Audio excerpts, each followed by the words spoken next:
اگر آپ چلتے ہوئے پیچھے مڑ کر دیکھنے کے عادی ہیں تو آپ گھر سے ملنے والی اعتماد کی کمی کا شکار ہیں۔ اگر آپ چھوٹی چھوٹی اشیاء سے چمٹے رہتے ہیں تو آپ بچپن سے عدم توجہ کا شکار ہیں۔ اگر آپ کو معمولی سی باتوں پر غصہ آتا ہے تو آپ محبت کی کمی کا شکار ہیں اور محبت کے متلاشی ہیں۔ اگر آپ اس کے بارے میں بات کرتے ہیں جس سے کبھی آپ پیار کرتے تھے تو اس کا مطلب ہے کہ آپ اب بھی اس سے پیار کرتے ہیں۔ اگر آپ بیٹھے بیٹھے ہاتھ پاؤں ہلاتے رہتے ہیں تو آپ ذہنی انتشار کا شکار ہیں۔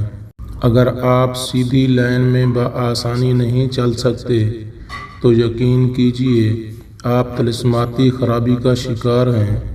اگر ٹانگیں پیٹ کے ساتھ چمٹا کر سونا آپ کی عادت ہے تو آپ بچپن سے خوف اور عدم توجہ کا شکار رہے ہیں۔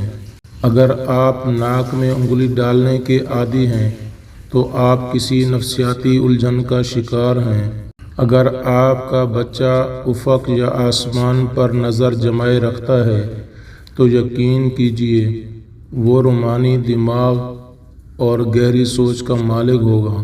اگر آپ زیادہ دیر تک سوتے رہتے ہیں تو آپ اعصابی کمزوری میں مبتلا ہو سکتے ہیں۔ جو لوگ بہترین مشورہ دیتے ہیں وہ عام طور پر سب سے زیادہ مسائل کا شکار ہوتے ہیں۔ جو لوگ عام طور پر بہت اچھے ہوتے ہیں وہ اندر سے اتنے ہی زخمی ہوتے ہیں۔ جو لوگ دیر تک جاگتے ہیں وہ زیادہ تخلیقی ذہن اور زندگی کے فیصلے میں بہتر ہوتے ہیں۔ جو لوگ اپنے کام کے دوران دوسروں کی مداخلت پسند نہیں کرتے وہ زیادہ اچھے ورکر ثابت ہوتے ہیں۔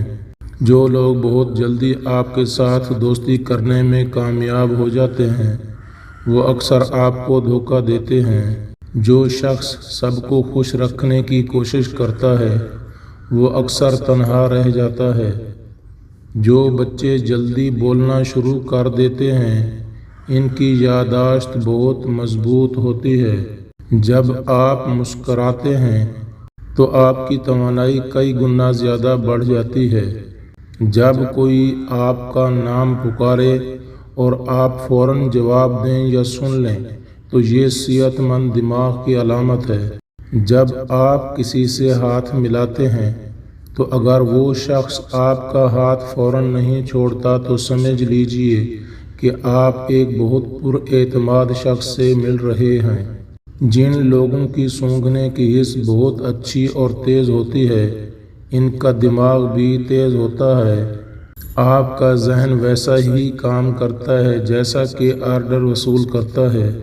عموماً دیکھنے میں آتا ہے کہ ایک بہت اچھے انسان کو اس کی فیملی وہ ویلیو نہیں دیتی جو دوسرے لوگ دیتے ہیں۔ شام 5 سے 7 بجے کے درمیان آپ کا دماغ زیادہ ایکٹیو ہو جاتا ہے۔ سفر دماغی صحت کو بڑھاتا ہے، دل کے دورے اور ڈپریشن کے خطرے کو بھی کم کرتا ہے۔